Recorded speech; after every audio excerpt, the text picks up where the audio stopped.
Whether you believe the Earth to be flat, globular, hollow, concave, or otherwise, the freedom to independently travel and explore the Earth, from the North Pole to whatever exists south of the South Pole, to any and everywhere else, should be a fundamental and unalienable right. And it is, Eric, which is why companies like this exist. Anybody can book a trip to Antarctica, and we all know you want to go there because you said this. Antarctica, but why can't I go see for myself?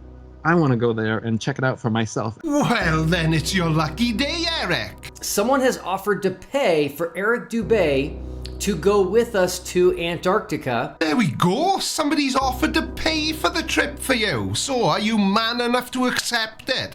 Are you as confident in your position as I am in mine, which is why I've made this pledge? Creaky has publicly agreed to make a video proclaiming himself to be a flat earther if there's not a 24-hour sun. So, what do you think, Eric? Are you man enough to accept this? Are you as confident in your position as I am in mine? Because if you are, then there is absolutely no way you'll turn this trip down. Unless, of course, you're scared. Please subscribe. Military vessels near the North Pole and Antarctica have repeatedly barred independent teams of explorers from traveling into these heavily patrolled and restricted waters. The Antarctic Treaty prevents all independent travel south of the 60th degree south latitude. Yeah, but that just isn't true, Eric, is it? It's just a lie that flat earthers repeat because they know there's a 24-hour sun in Antarctica during the Antarctic summer, and they know that that is completely devastating to the flat earth.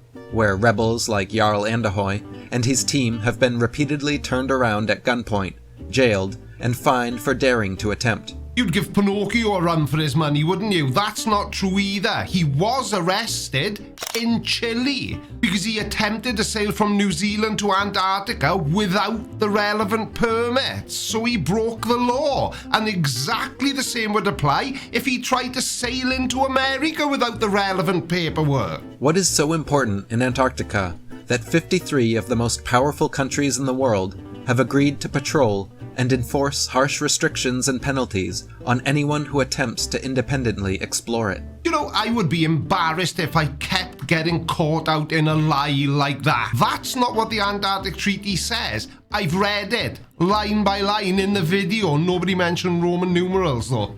So unless you can give me the exact article, and more specifically the exact line that says what you just claimed, then I'm afraid you're just lying again. Why has the entire continent of Antarctica and everywhere else on Earth below the 60th south parallel been caged off from us? It hasn't. The only way we can experience Antarctica is by being a government employee and working at one of their bases. Well, Robert Shortman, you know, Nathan Oakley's plumber mate, he's not a government or a military employee, and he worked in Antarctica.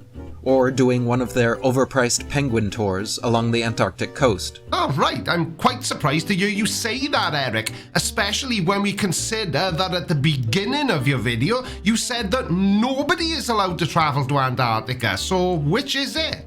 No one, even these very few humans, is granted the freedom to explore the continent. But the treaty specifically says to promote the objectives and ensure the observance of the treaty provisions, all areas of Antarctica, including all stations and all installations and all equipment within those areas, will be open at all times to inspection by any observer. So how exactly is that preventing us from exploring freely?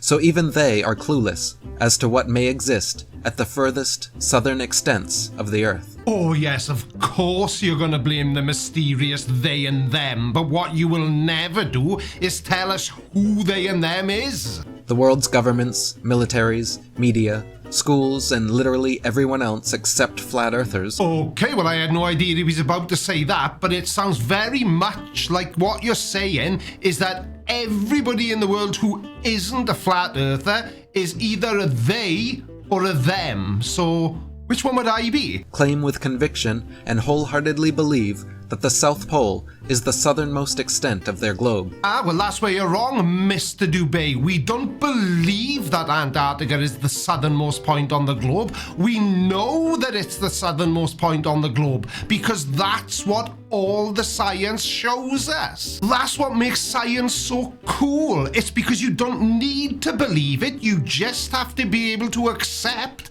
and interpret the data. And all the data shows us that Antarctica is a continent located at the bottom, even though there technically isn't a bottom, of the Earth. It's the southernmost point on Earth. Bottom.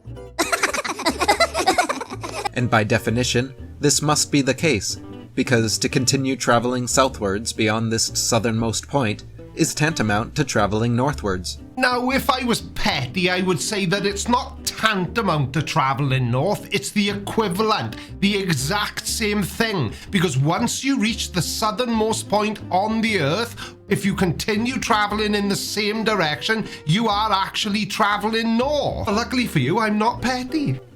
If the Earth is not a globe, however, and is actually an extended level plane, as claimed by flat earthers, continuing to travel south of the South Pole would not and could not bring the traveler back north. Yeah, I actually agree with you there. If the Earth was flat and you did travel to the southernmost point and try to continue traveling south, you would just fall over the edge, wouldn't you? Oh, I do have one small question though. On the AE map, which is the most widely used flat Earth model, Antarctica is a ring all the way around the edge. So on your flat Earth model, south is in every direction, isn't it? So my question is, which south are we talking about here? On a flat Earth, the traveler would instead continue southwards into unknown southern territories that don't exist on a globe. So what, you mean somewhere like Narnia? If NASA, the world's governments, militaries, media, academia, and or anyone else involved in maintaining the legitimacy of the globe concept truly wanted to shut up flat earthers once and for all, this is how easy it would be.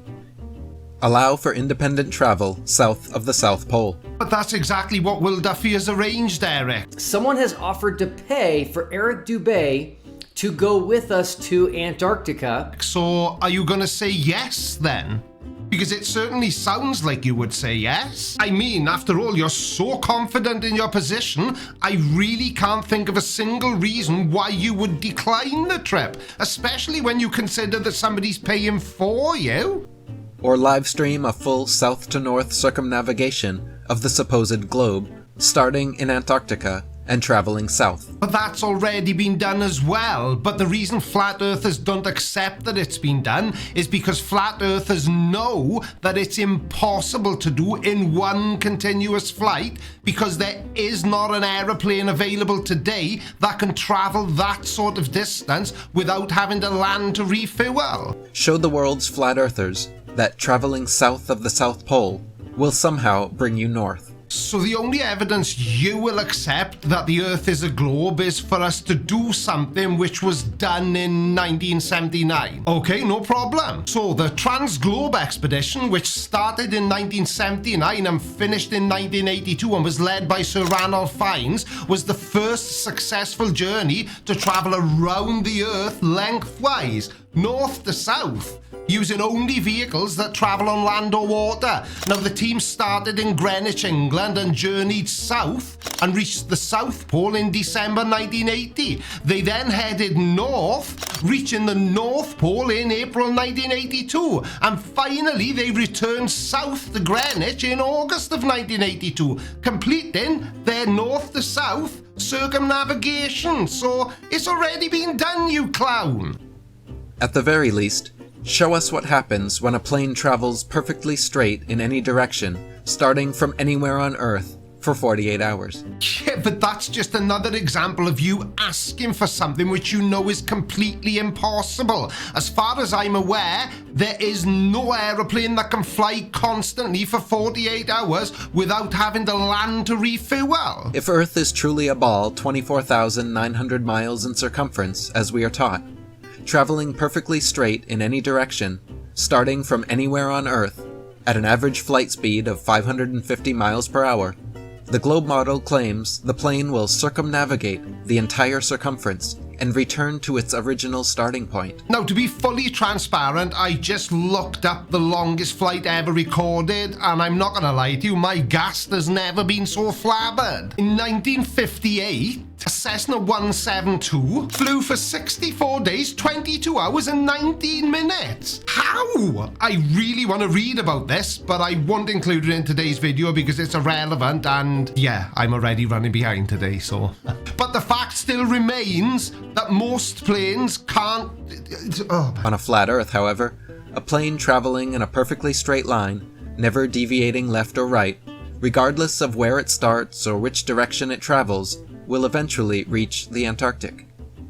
Why has such a simple experiment never been performed in aviation history? Because planes can't fly for 48 hours straight without having to stop. But I did just find out how the Cessna managed it. They just flew really low over a refueling truck, so they were obviously, yes, they were flying, but it looks like they were just flying around Las Vegas for 64 days, 22 hours, and 19 minutes. That's pretty impressive. Are we globe earthers and flat earthers alike, content and complacent enough with what we are told to simply trust it as truth? Wait, so do you actually think that people in the scientific community, and more importantly, actual scientists, just accept things because somebody else told them? Have you never heard of peer review?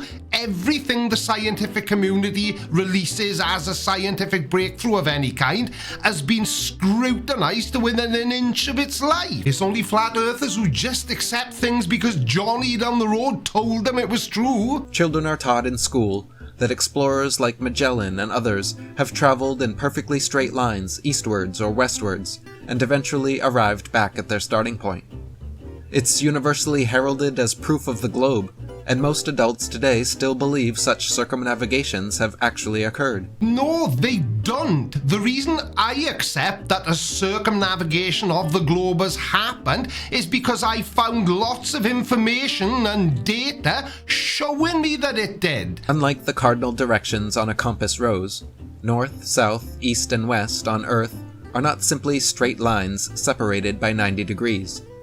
North, rather than being an upward shooting arrow, is actually a point, a center point, the center point of the entire Earth, known as the geographic North Pole. Do you think flat earthers realize how stupid they make themselves sound and look when they show things like this on the screen? So what you're saying then is south is in every direction, north isn't a direction at all, it's just a single point in the middle of the flat earth, and east and west are clockwise and anti-clockwise. Seriously?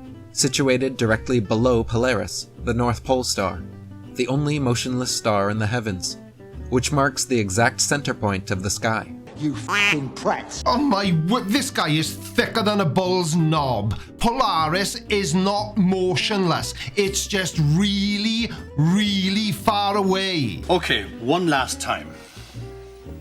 These are small, but the ones out there are far away. Thanks for watching, everybody. I'll see you in the next video. Love you. Bye. Screw you guys. I'm going home. I don't think so. No, no, no, no. I don't think so.